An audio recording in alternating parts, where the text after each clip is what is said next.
Welcome to the Afghanistan Project Podcast. I'm your host, Beth Bailey, and I'm thrilled today to bring back a familiar face from our second episode of all time, Amy Sins.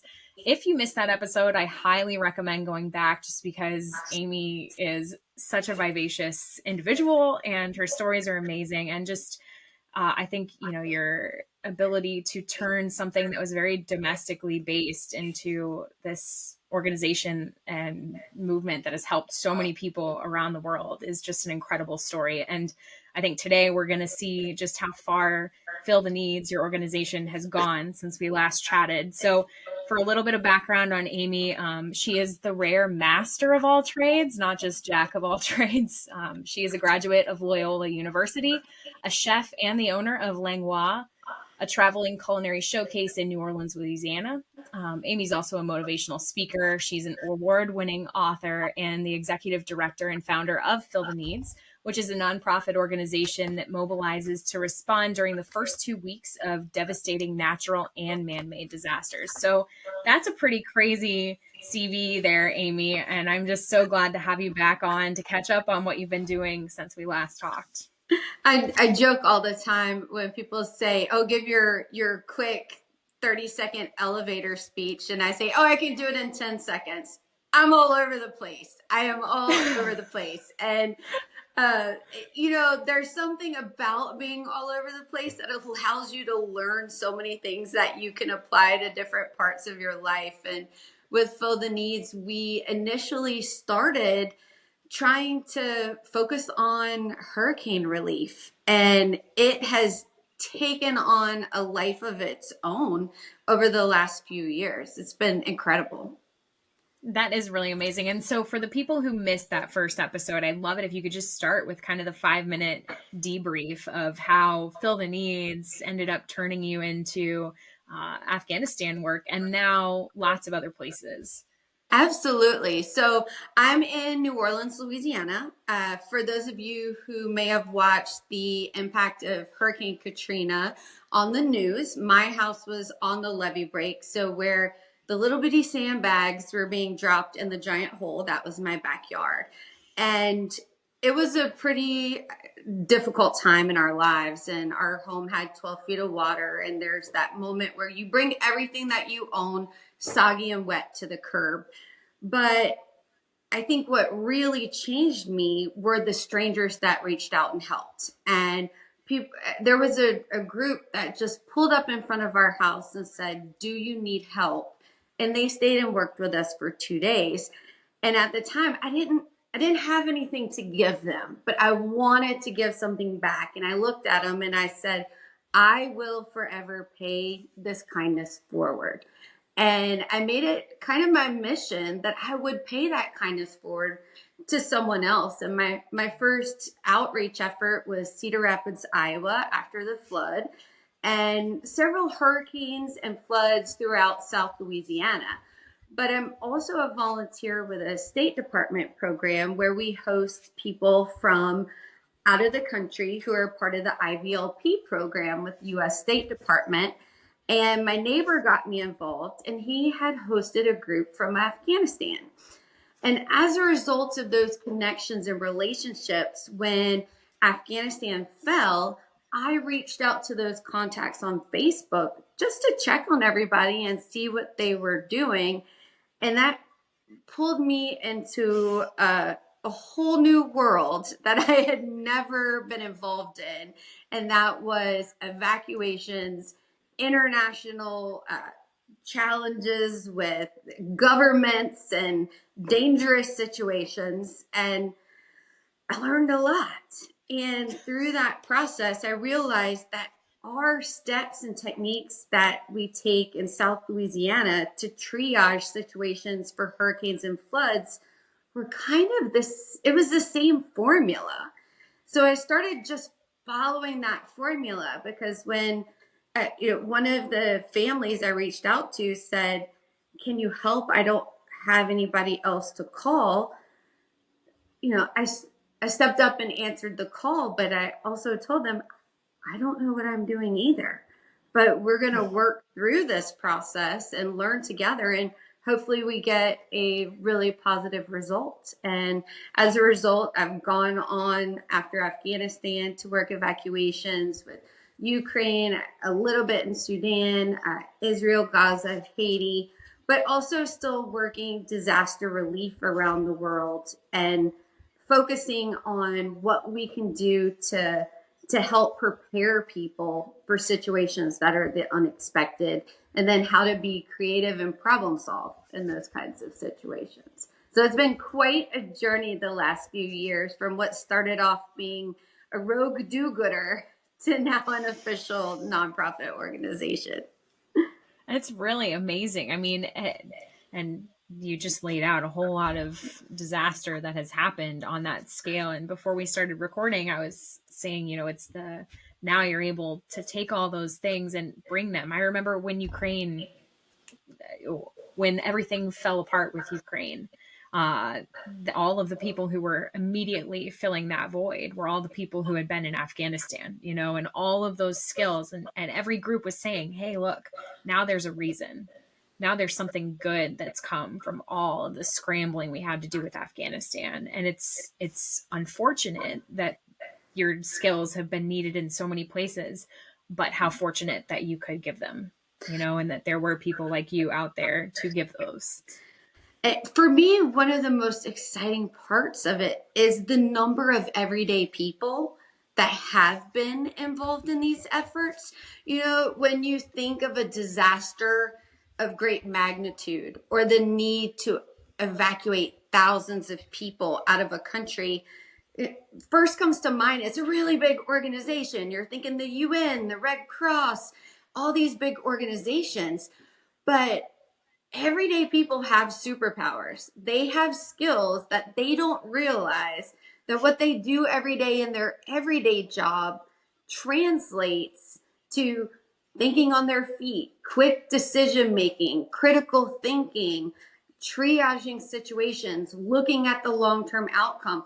All that is what's happening in so many people's everyday work lives. To see people transitioning and volunteering and using those skills, it says to me that it renews my faith in humanity, that there are so many good people out there who want to do good things, and they just need somebody to kind of spark it and get it started. And once that happens, it's amazing what can be accomplished.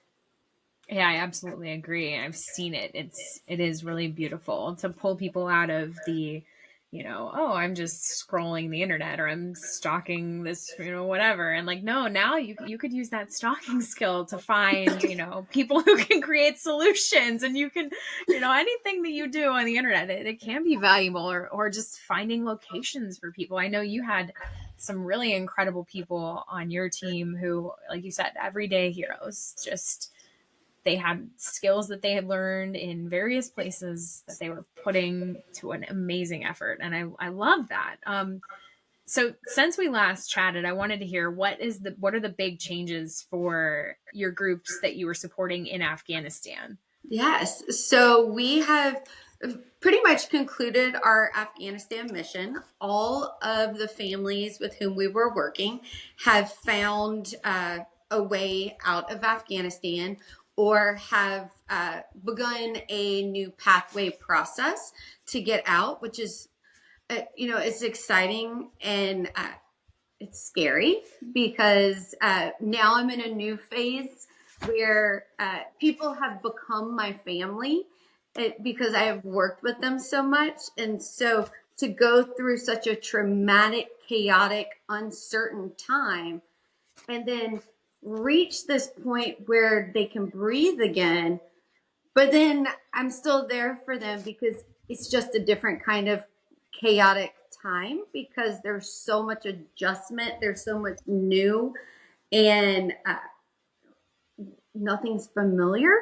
And so even though we say we've concluded the effort, these families and individuals are part of my family now. And I understand that that one day commitment, when I said, yes, I'll help you, has turned into to a forever family where I'm the phone a friend when they just need to scream or fuss about a challenging situation. And I'm happy to do that. And I think my volunteers are too.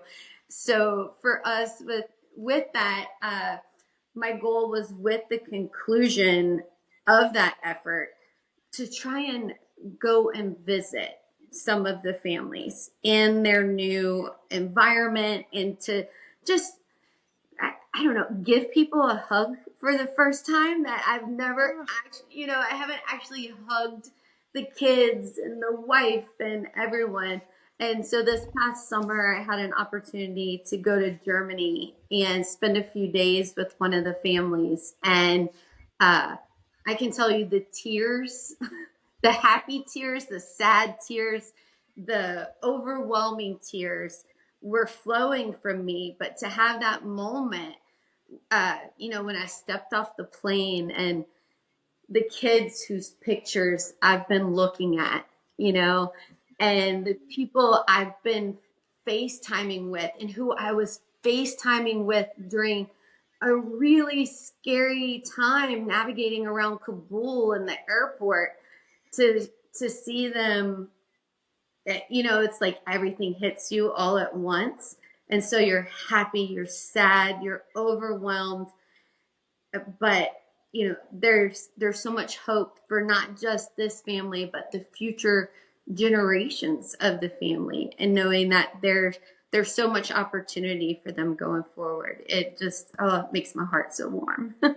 Well, and it's amazing because if you had not stepped up, who would have? And would they still be in Afghanistan or be, trying to survive as refugees in Pakistan with a really uncertain future or whatever the case may be?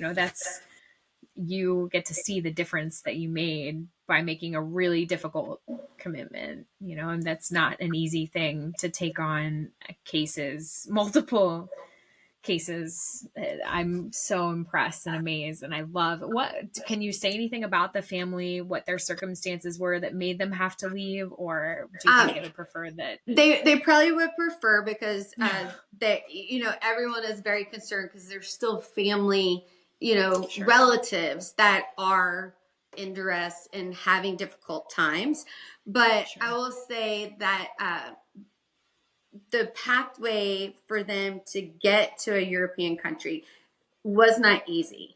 And their commitment and focus on creating an outcome, I think, was a determining factor. A lot of times it was just asking me for advice and guidance. And what do you think about this decision? And I could only answer from my frame of reference, right? Through my American lens. And that's very different than someone's Afghan lens. Their life experiences are very different. And so I'd have to remind myself to say, this is what I would do, but bounce your ideas off of me, but be relentless. And that was the number one thing I would tell them. And the family truly was relentless and left no stone unturned trying to find a way out. And as a result, they're now in a place where the kids are flourishing. I mean, flourishing. They're speaking, not only are they speaking their language, they're speaking multiple European languages because they're in an environment that is very international. And the little girl's best friend is from Ukraine. And the only way that they could communicate was to learn the language of the country and teach each other's language. And, for me, that was pretty powerful to see how quickly the kids could adapt and adjust after being through, they went through some pretty traumatic situations.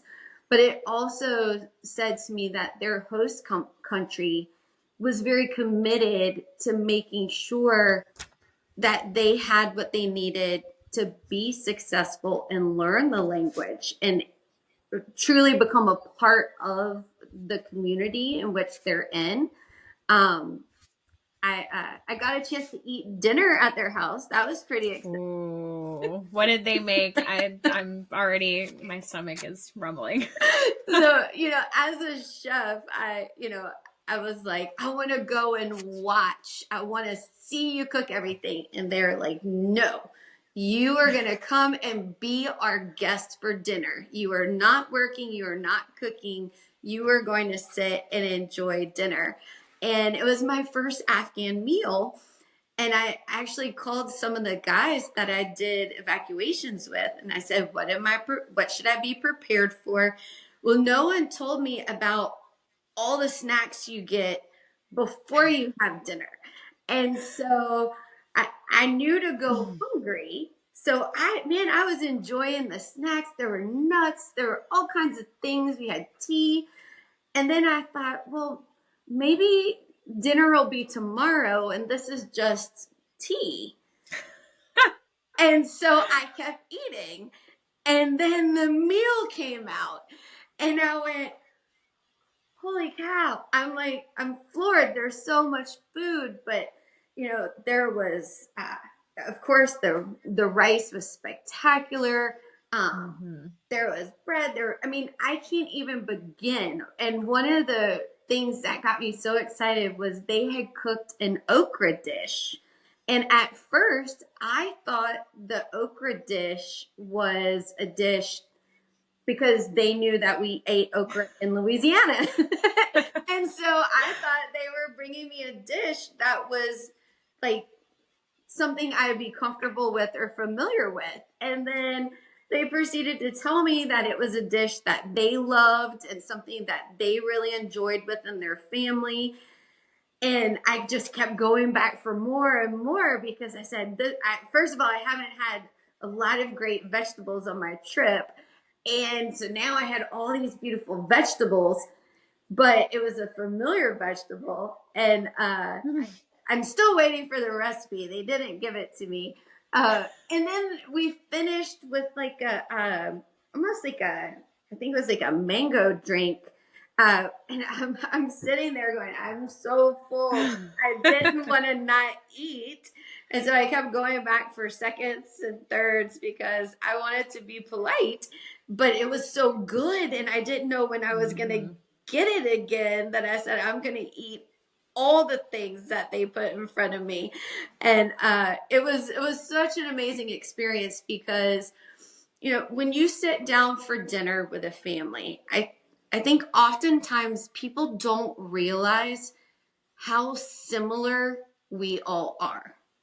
People think, oh, I'm from South Louisiana, or I'm from New York City, or I'm from Afghanistan or Ukraine. Family dinner is family dinner, right? The whole family is around the table. They're talking, they're telling stories, they're connecting to the food and to the people around them.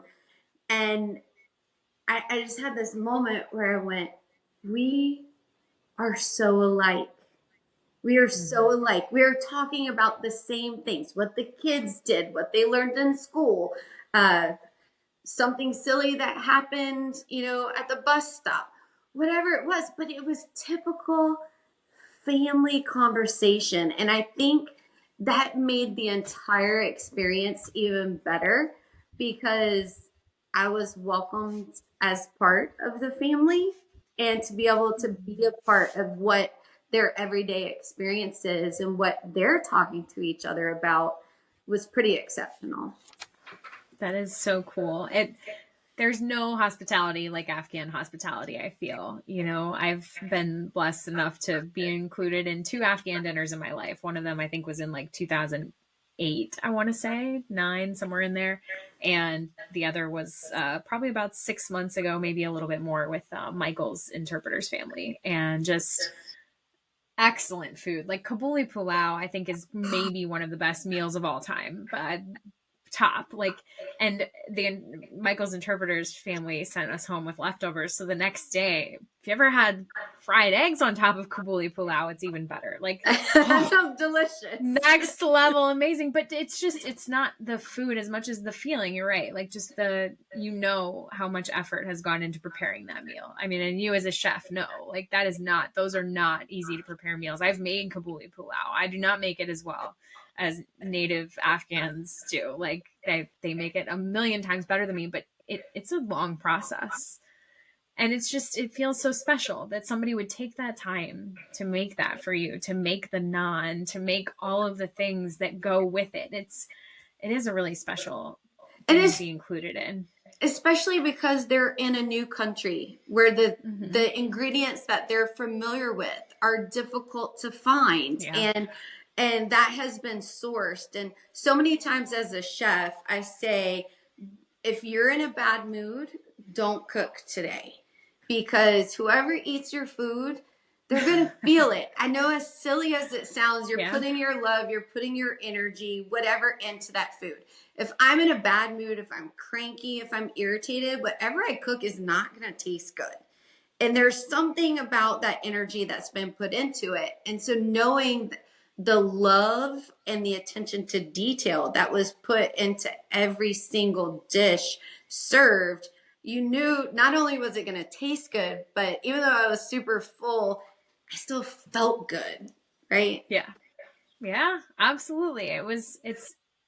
You are a rock star when you visit the home of an Afghan. You know, as their guest, you are a rock star, and you can't help but feel that way. And it is a lovely feeling. And I always want to give back more than, but you can't. You cannot give back more.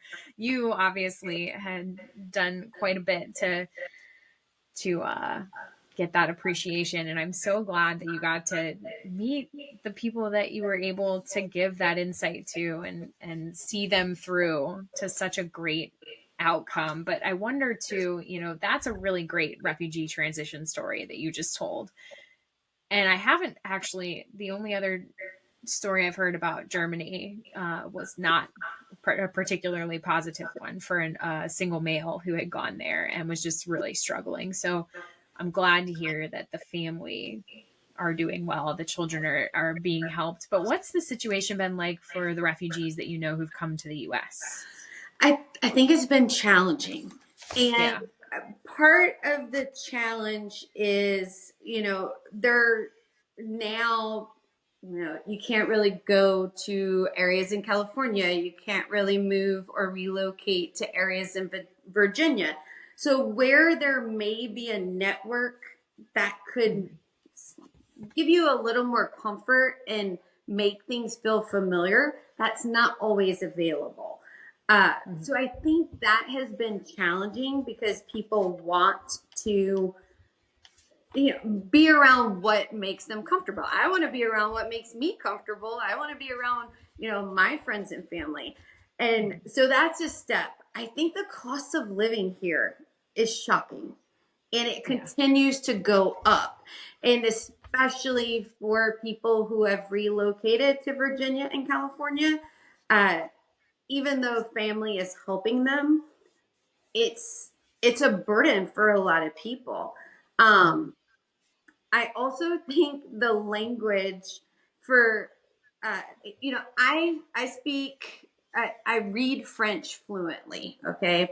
I was a French literature minor. I can read it beautifully. I can understand it. I don't have the confidence to speak it. And I think that is a challenge for people from any country until you get over that hurdle and you are around people who are supportive of you speaking another language. And a lot of the families and Afghans who have relocated to the U.S., there's always one or two members of the family that are in that same spot that I am with French, where they're in the room, they're smiling, they're understanding what you're saying to them, but that ability to kind of transition, they're still going through, the husband or the little girl as an interpreter for them. And I think once that click starts to happen, people are going to excel and we're going to see incredible things. And that takes time. That doesn't happen quickly. I mean, I studied French for 12 years and I don't speak it. I mean, I speak it, but not well. So, there is a transition to learning a language. And I can't imagine how complicated it is for Afghans who have relocated, outside of the EU and outside of the US and Canada, where maybe they knew English, but now they're learning, I don't know, another language. Maybe they're in Thailand, maybe they're in Bangladesh, maybe they're in Taiwan. And, I know for me to see the letters, I want to at least see letters that I recognize, Yeah. So, but I'm so hopeful and excited to see what happens when the Afghans who have relocated really start and have the ability to shine. I know the commitment to the world and social justice is strong, and I can't wait to see what great things come as a result of it. Yeah. And I think, I don't know, I'm going to guess that a lot of the people who are struggling with that language barrier are the women, the wives, who, because they didn't need to use it for their jobs like their husbands did, or maybe they were more traditional and stayed home and now they are wanting to do that. But once they're able to speak and get out and get adjusted, they can start bringing in an income too, which then helps to, bring up the family's ability to afford that cost of living. But do you think that there's a cultural adjustment that has to happen too with women working outside the home or things of that nature? Is that something that you're seeing? Yes, but I will tell you the thing that the ladies that I work with are most excited about is getting to drive.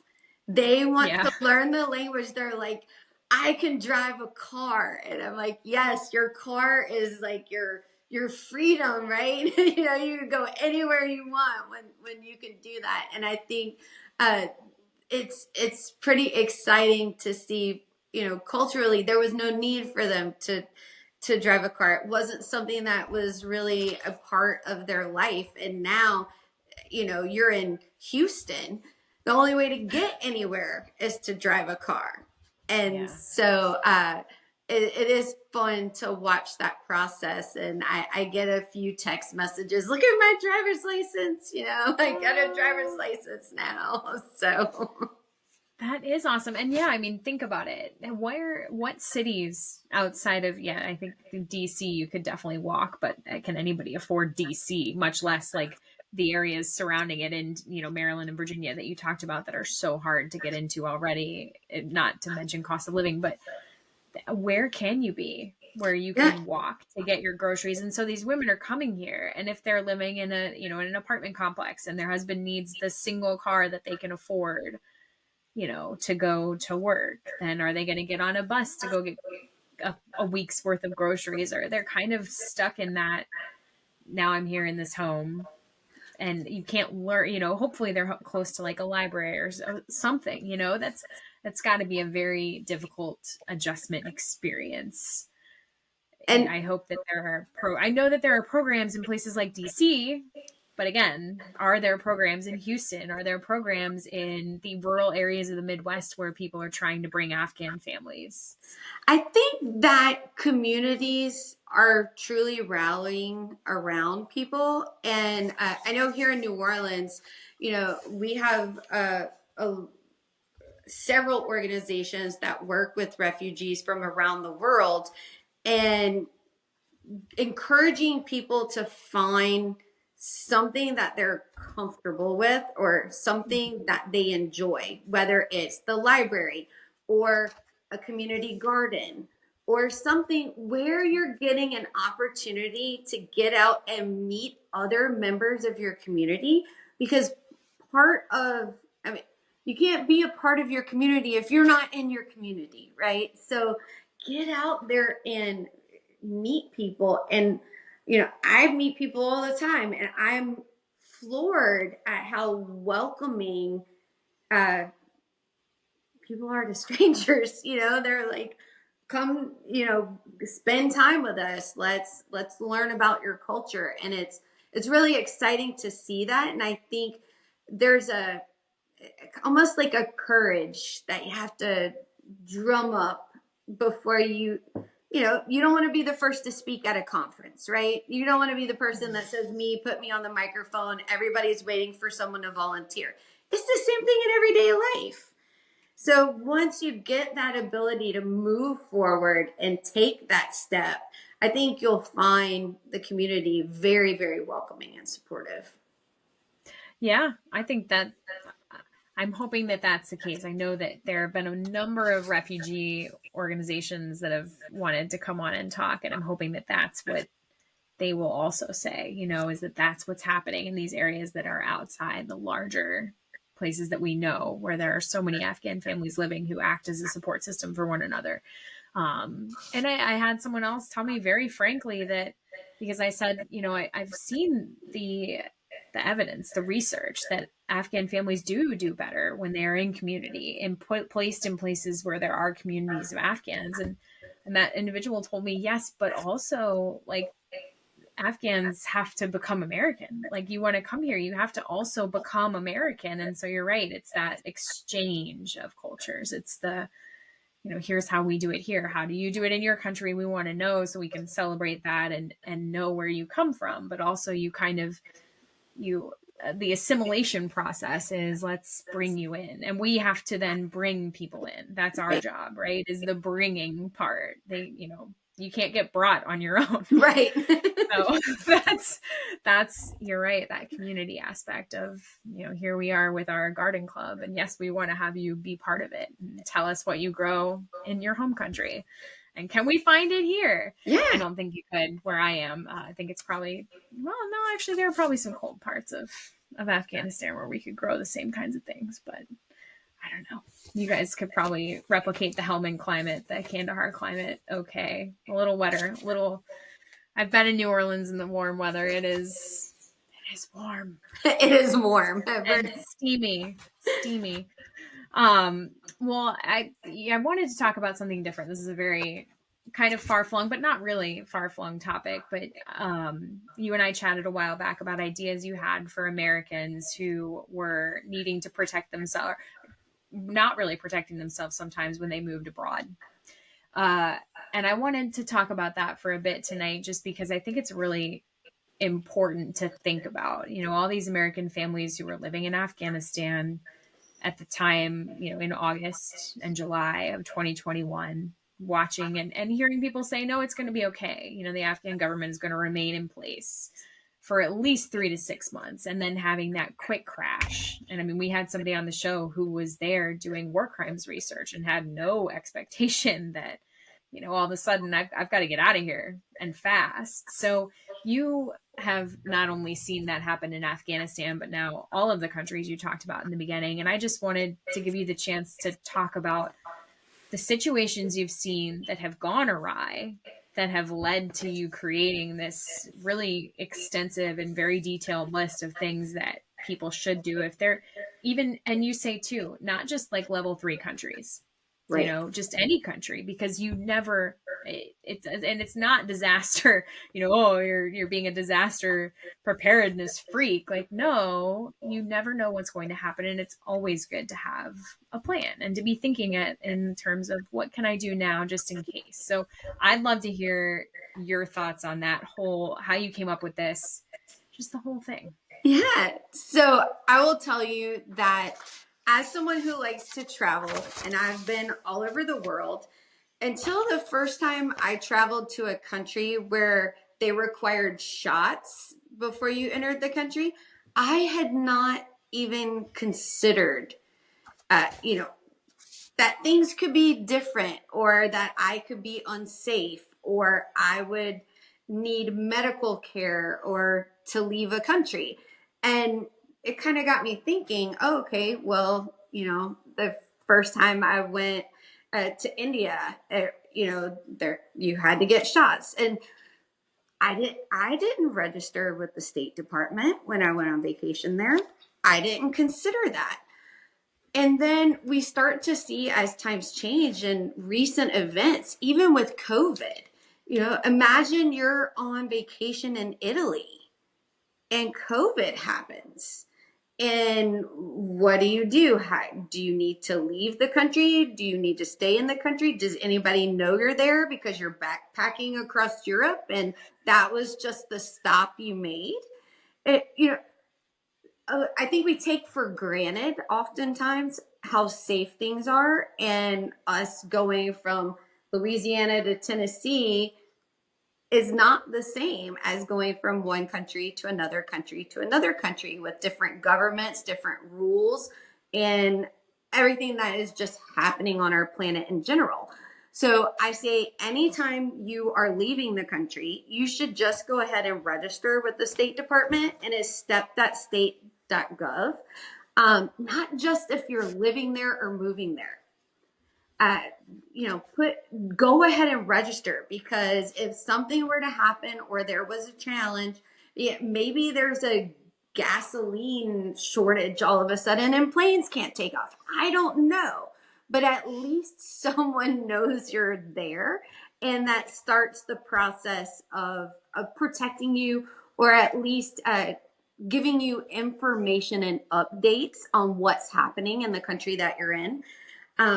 The most common thing that I've seen over the years is, maybe you're moving to another country for work, you fall in love, you start a family, you have no intention of coming home to the U.S.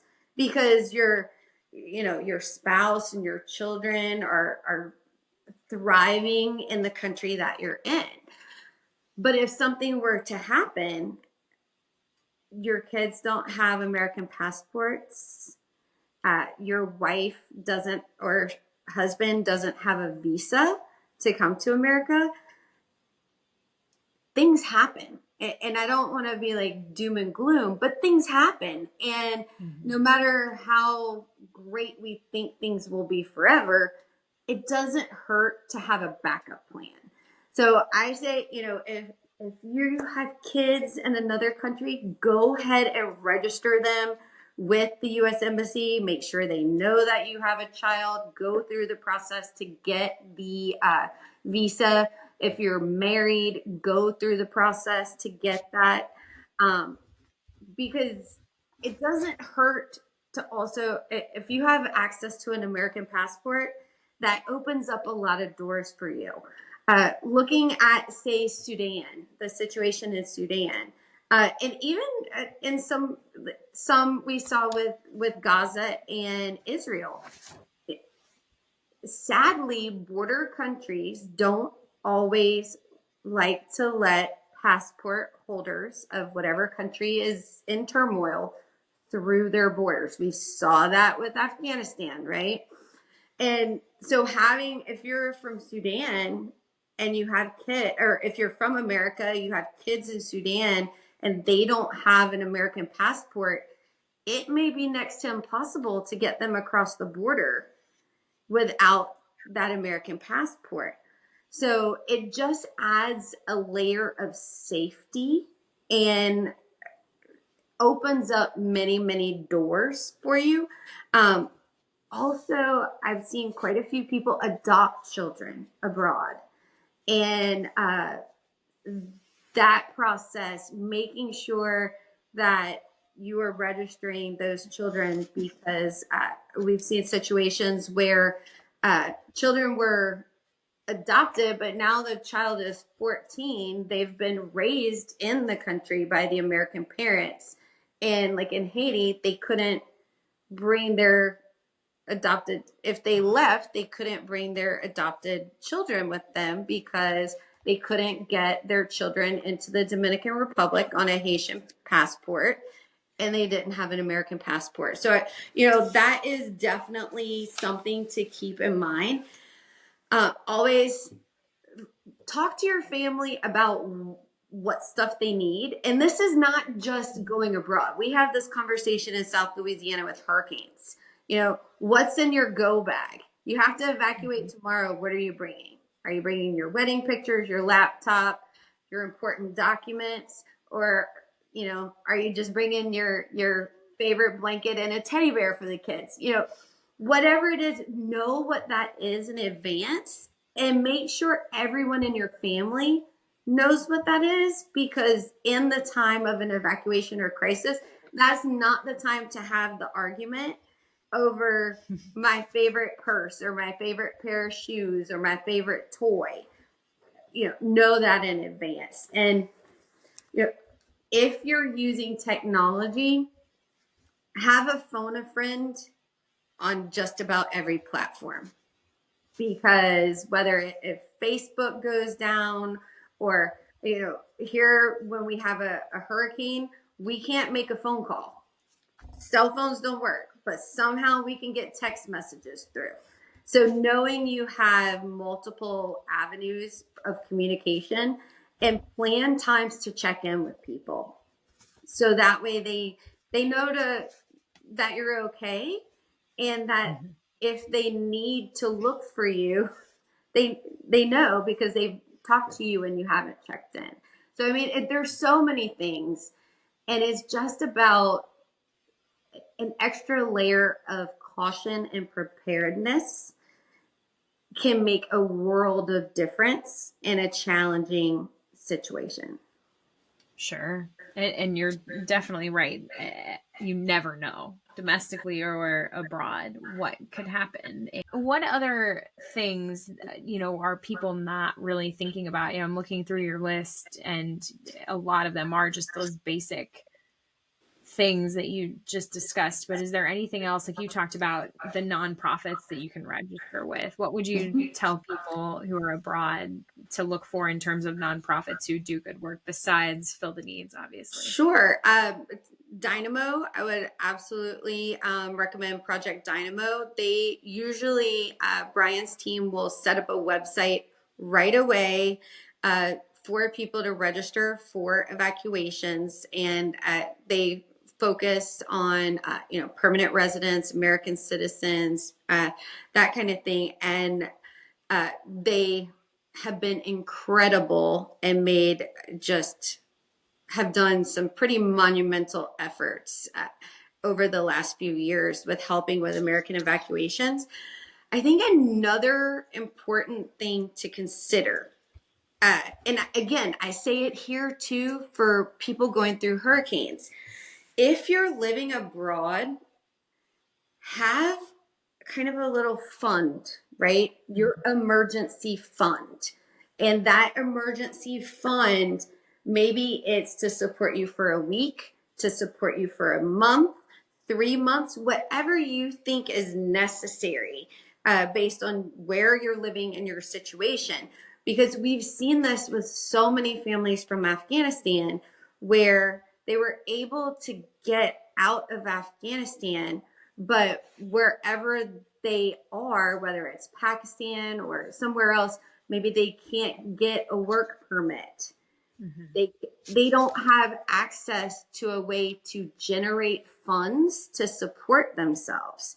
And that is, I mean, I could not even imagine how challenging and difficult that is when you are trying to support yourself, but you can't work, right? Or your kids can't go to school. And it is not uncommon that if maybe you're in a situation, and we saw this with several families in Israel, there were countries where they could evacuate to, but they couldn't get all the way to the US because the kids didn't have US passports. So they're now in Italy or somewhere else in the EU, and they have to stay there through the process of whatever it takes for that US embassy to process the passports for the kids and to process a visa for the spouse. And that could be 6 months. I mean, we know families that have been working on years, right, to get their significant others into the country. So be prepared to support yourself in an environment like that, and have the funds, and try to figure out what country is the country where you can afford to live for the longest in that process. Yeah. And obviously in Afghanistan, that was almost like a it was like Pakistan. Yeah. Pakistan is where you can go. Or, you could try Iran, but you might get shot on the way to get there. Turkey really doesn't want you. There were not a lot of friendly countries. And then Pakistan became an unfriendly country. And Pakistan was so expensive, but it's like, it's just so many bad options, but those are for Afghans, not as much for Americans, But you see that still a problem with Haiti, Sudan, Gaza, Israel, because there are countries who are unfriendly to people who are from those countries. And if they don't have a passport, if they only have a passport of the country in which they're living, they're in a similar situation in that they may be able to get to a border country or a country that's a visa upon arrival. But we've learned through this process, those are not always the countries that are the safest countries. I mean, I can't tell you how many Afghan families I said, please do not go to Haiti. Please do not go to Haiti. I know that there is a pathway that is potentially available because of visas are not necessary, but you're going into another very dangerous and complicated situation.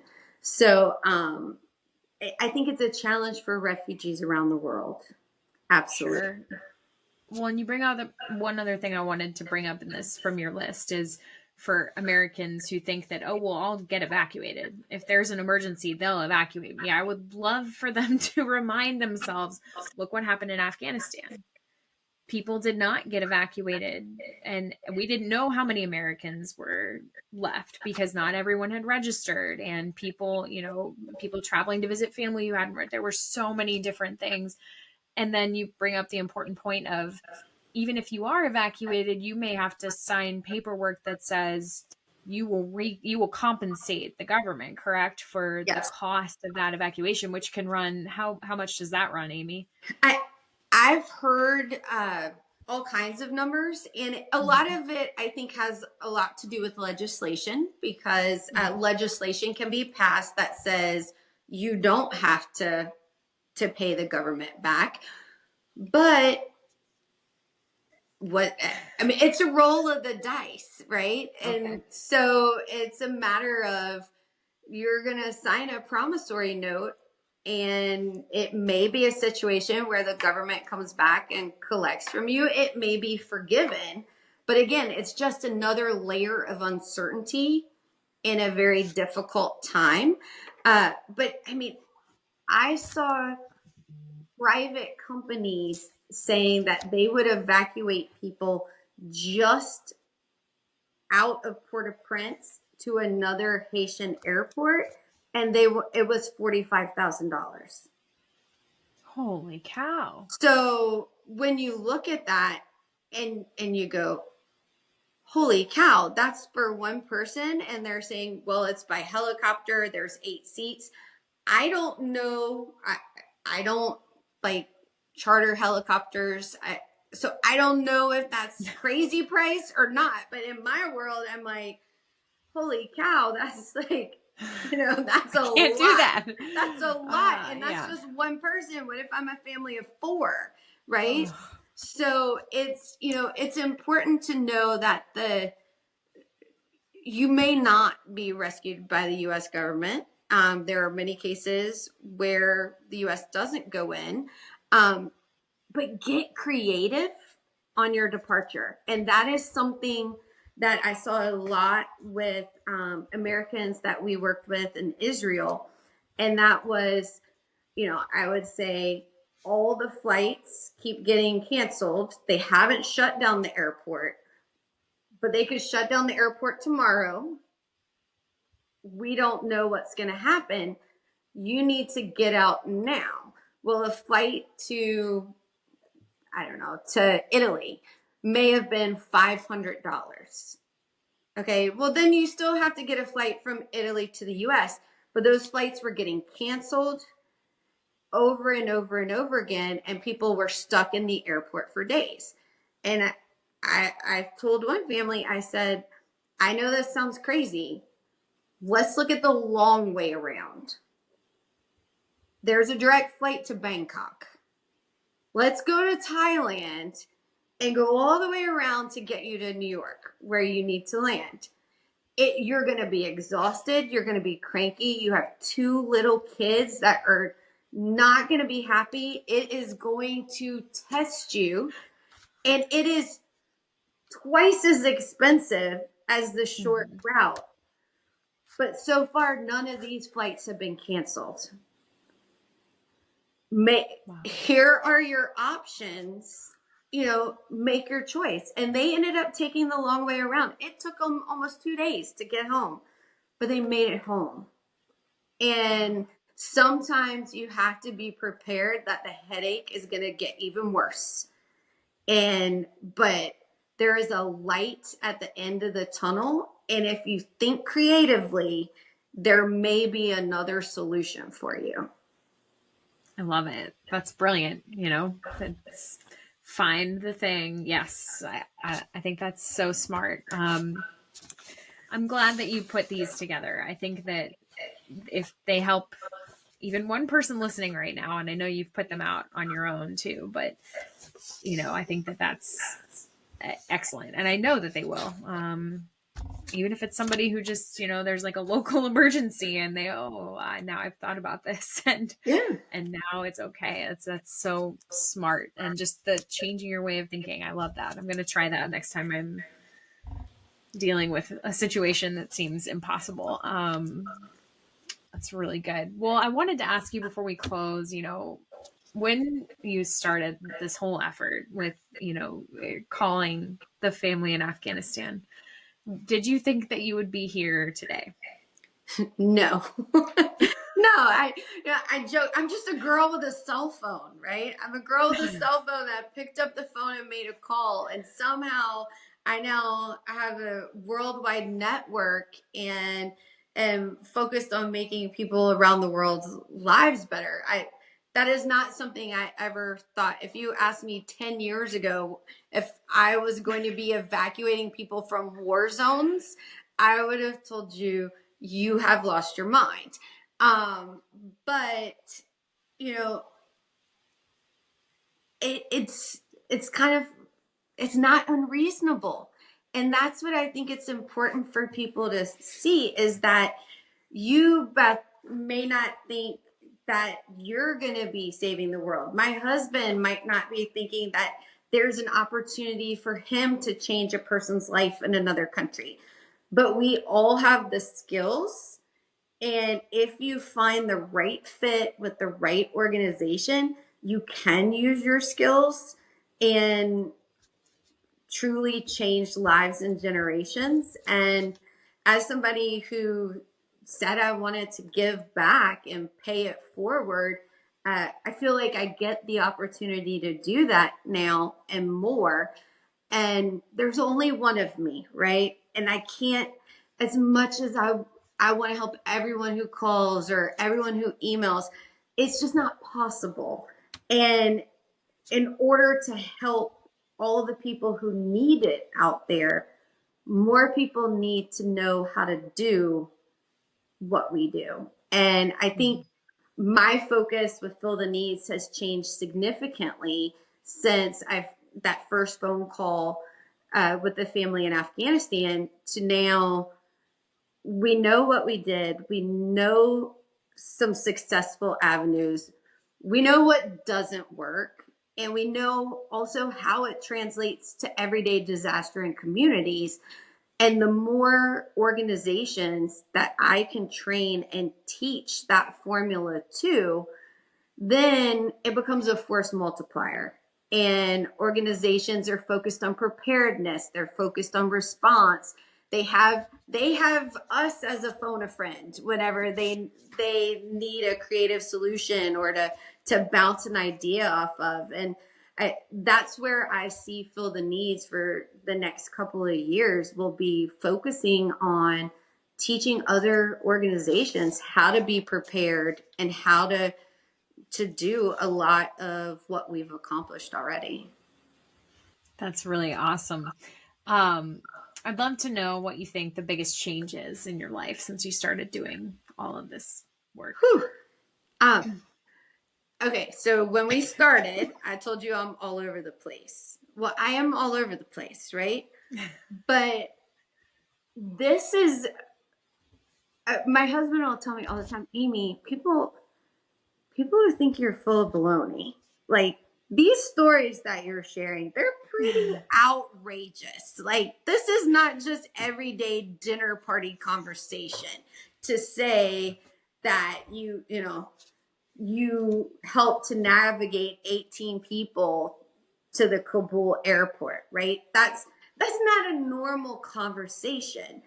And part of me wants to make that more of a normal conversation because I think that my neighborhood is full of many, many exceptional people that don't say the exceptional things that they do. And more people would step up and be exceptional if they had a little more confidence, or they knew someone else out there was just as all over the place as they were. So I think for me, I talk about it more. Whereas the first couple of years, it was the behind the scenes thing that I did on the phone, and everyone knew I was on the computer and the phone all the time, but they didn't really know what I was doing. But the more people understand what's happening in the world, I think the more aware they become. And it does help to manage some of the disaster fatigue out there, because it's really easy to get fatigued seeing disaster after disaster. But when you see success and happiness and accomplishments that everyday people are making, it really can help you get past that, oh my God, is the world ending? Or are we just now more aware that this kind of thing has been happening all along? Yeah. That is an amazing answer, and I'm not even astounded, because you had so many things to say the last time we spoke that I was like, oh my gosh, just wow. And it's true, those like moments that you can seize on. I just this week I should have a piece out about a reunion that happened. It took 6 years for this one family to get reunited with their son, who had aged out of the SIV program, but not really, as they came to find out. But for 6 years, the same volunteer has been working on that case, trying to get him here any way possible. 6 years of her life, this American doctor just helping out with another nonprofit up in Rochester, and it's like, that's really amazing. She never gave up. And granted, like at some point you just kind of swap from, okay, we're going to pursue this path, to now we're going to pursue this path that nobody is. It was humanitarian parole that eventually got him here. And you know how hard that process was. Very few people were getting it. And now it feels like there are more humanitarian parole things coming through, but 6 years and nobody gave up. And it takes that sometimes, but it's not something that's like every day it's going to suck the life out of you. It's just, the little things, the catch ups, the tears shed, and knowing that one day there will be an answer if you just keep, working the problem.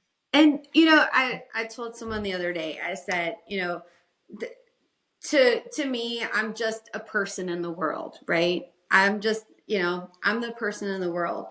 To the family I worked with, on the day that I called them, I was their world, right? And you realize that what you're putting out there truly can change a life.